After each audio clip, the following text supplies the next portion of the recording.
Welcome to the Daily Friday. My name is Michael Olschimke. I'm the CEO of Scalefree. We run this session here every Friday, 11 o'clock, Central European Standard Time, to allow you, the audience, to ask questions about Data Vault. And if there would be no questions, I would talk about cluster. Not today, because I'm sitting on the kitchen table, because my video equipment is essentially still in London for a conference. We received a question. Let me just share it to you guys. 1 second. This is essentially a continuation of the last week where we talked about PRT tables and snapshot dates. So would a micro or mini batch refresh frequency in PRT tables of the data warehouse with subsequent aligned reporting yields multiple timestamps for a certain date in the snapshot control table? So the way I understand the question is essentially quite simple. Let's say you have multiple, typically, what we do is, in many cases, we show many examples where we have a daily snapshot date in PRT tables. So day by day, every day at 7 o'clock, 8 o'clock, we generate a snapshot date. And that's good for many use cases for when you only need daily reporting. But you can have actually, there's many cases actually in reality where we have multiple snapshot dates per day, because customers would like to have updates on the report every once an hour or every 15 minutes. And then you would generate a snapshot date into the control table every 15 minutes. What you don't want to do is, it's interesting. I mean, that's all clear, I believe. So you can have multiple snapshot dates a day. So no problem at all. But what if you have the requirement that you have different users? Some users would like to have a daily snapshot date. Some users would like to have a snapshot date every 50 minutes, every second, and so on. And for that, let me just show it to you. I believe, again, we have the control table. We indicate on the columns, on some columns, we prepare a column that we can use for filtering those snapshots. So what you want to avoid is having a PRT table for a different PRT table for every frequency. One PRT table for daily snapshots, another PRT table for hourly snapshots, and so on. You want to have all of these snapshots in one PRT table. For that, you need a control table where you can define these snapshots. The lowest granularity, let's say it's every 50 minutes, would define the granularity of the control records. Every 50 minutes, you would have one record. And then in order to define or have a dimension on an hourly basis or daily basis, you would then filter for the daily snapshots. That's a quick filter, essentially.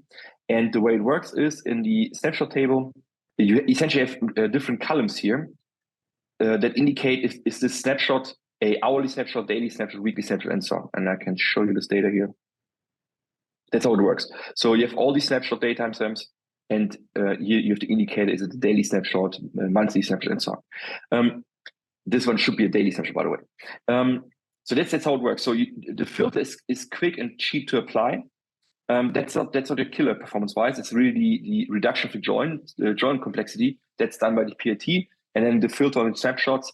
You typically have a index on the snapshot, so it's quite fast actually to filter down, and that's the most efficient approach, essentially, most efficient and flexible approach dealing with different snapshot dates.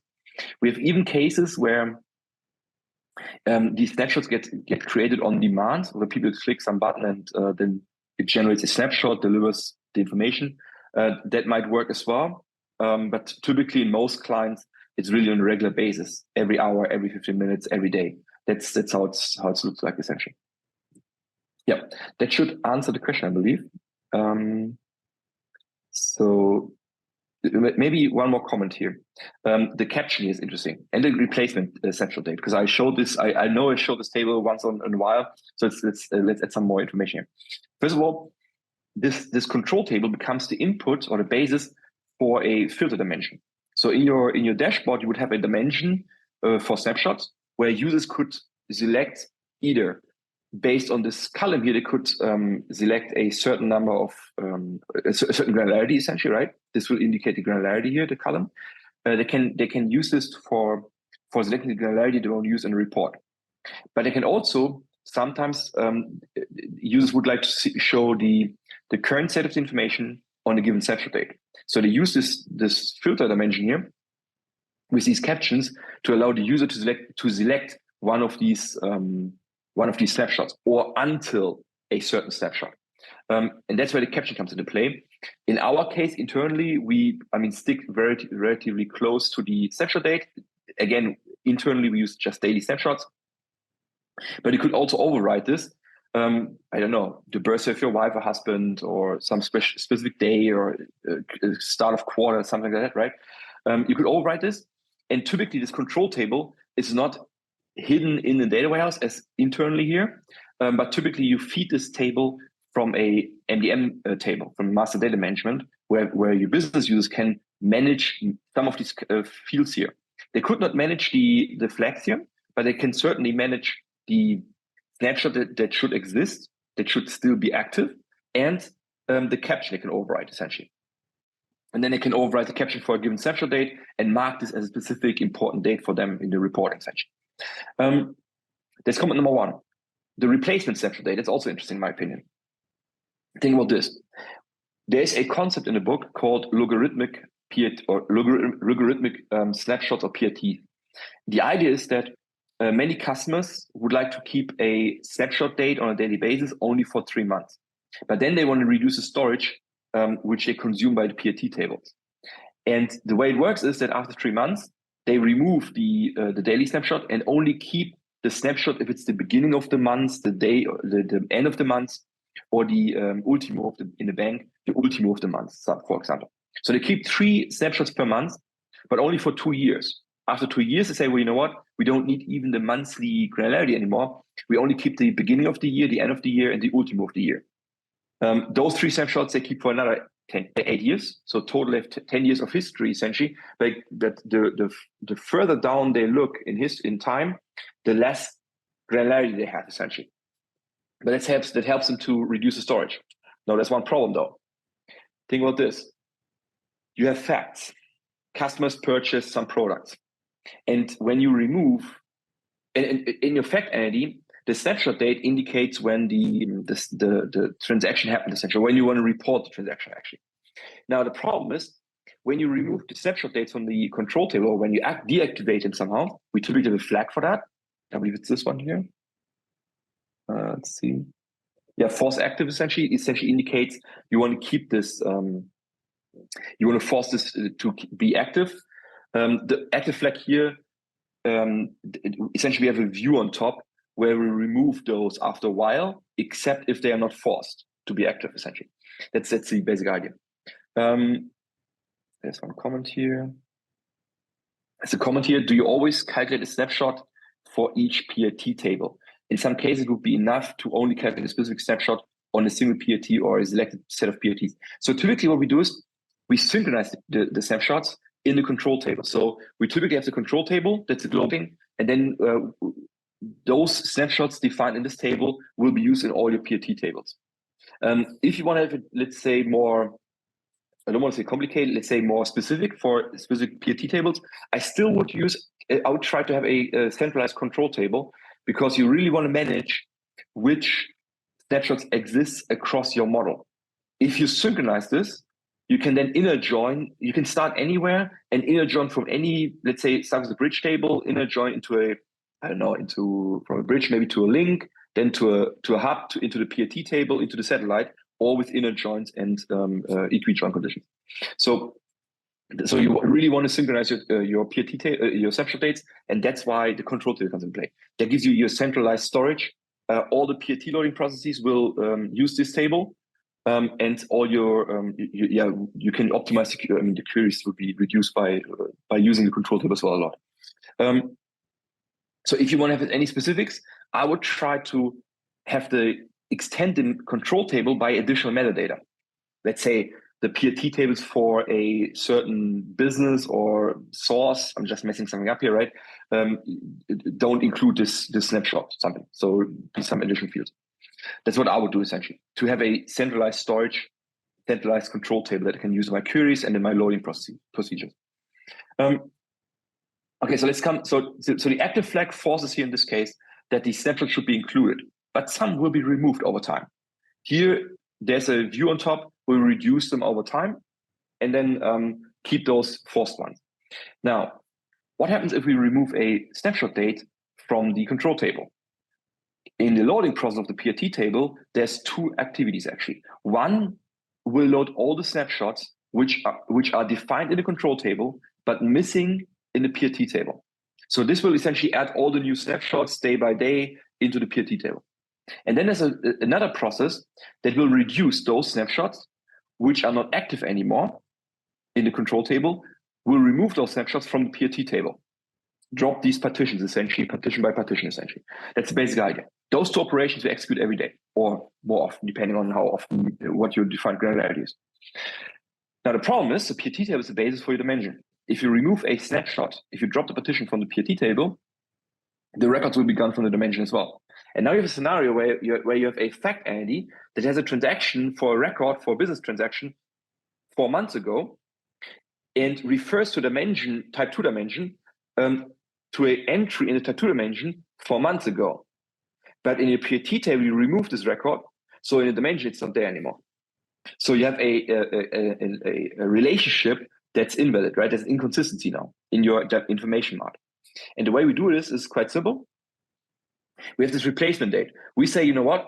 If this snapshot date, so we keep all the snapshots in this table, right? So we don't remove these snapshots. If they ever existed once, we will keep it. We just mark it as inactive or don't force it active essentially anymore.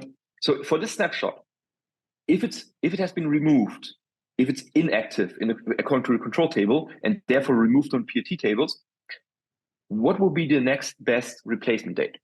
So let's say you follow this logarithmic design where you only keep the snapshots for 3 months, and after 3 months, only keep a snapshot on a monthly basis, not on a daily basis anymore. In this case, what happens is that the next, let's say for a snapshot 3.5 months away ago, for this snapshot, the next best snapshot would be the end of the snapshot in 4 months, right? For a snapshot in 3.5 months, the next best snapshot that we still have is the one in 4 months, right? 4 months ago. So that's what I'm activating here. I'm saying, well, instead of joining this snapshot here against the dimension, join this next best match. That's how you join against the dimension. And what we do then is not in the dimension, but in the fact entity, we often build facts based on bridge tables. In the bridge table, we have the snapshot date. We just join the control table and replace the snapshot date from the bridge by the snapshot date, by the replacement snapshot date. And that way we correct the facts. And the fact now essentially points to the dimension entry 4 months ago now for this particular fact. I agree. It's a bit let's say fuzzy or a bit not as good as it could be, right? But to have a daily snapshot for years takes a lot of storage, and somebody has to pay for it. And the idea now is that we introduce what we call a fog of data, like in the fog of war, fog of data, where you think about this in a computer game, right? When you play a computer game, you see objects close by, you see in highest resolution, but then to compute all the objects which are far away would take too much effort, essentially. So what they introduce is essentially a fog of war, or what's it's called, where they introduce fog. And the further where you look, the more fog you have, so they don't have to show all the details, essentially. That's the trick. And we do the same here as well. So the further down the road you look at in history, the more fog you see, because it gets essentially not as specific anymore. But it's typically good enough for most business users because they are interested in the last 3 months anyway. And if they're more interested in more data, then somebody has to pay for the storage on PRT tables. That's the way it works, essentially. So that's how we essentially try to balance the cost of storage for the PRT tables with the reporting requirements of the business users, essentially. That's the basic idea. So yeah, and maintaining a valid dimensional model, right? That's the requirement here. All right, so let's see replacement snapshot date. We teach this in the information delivery class, these concepts here. So if you're interested in this, check it out. It's on the website, on the scalefree.com website, where we teach these concepts in the class, essentially. And a lot more tricks for information delivery. All right. So I hope that answered the question in more detail than required, essentially. If you have a question like this, use this form here, smr.de/dbfriday. That's where you can submit your questions, essentially. Upload pictures if you want maybe of a drawing of your team if you want. And then check out also our other webinars at scalefree.to/webinars, where you find a RESCAPE webinar and a DBT webinar at the moment. Not by me, but by other experts from Scalefree, once a month, not on a weekly basis, but still good stuff, essentially. And join the Data Vault Invaders community. I just came from a community meeting in London. That's why my video equipment is still, where we had a very interesting meetup, essentially, and met a lot of interesting people. So yeah, if we come around your place, we'll go to switches in places, essentially. Hope to see you, essentially. And but if not, join the community here. It's all virtual as well. And you can use this for asking questions, checking out webinars, checking out recordings, and so on. Cool. Yeah, hope today's session was good for you guys, and hope to see you next Friday again. Have a nice weekend.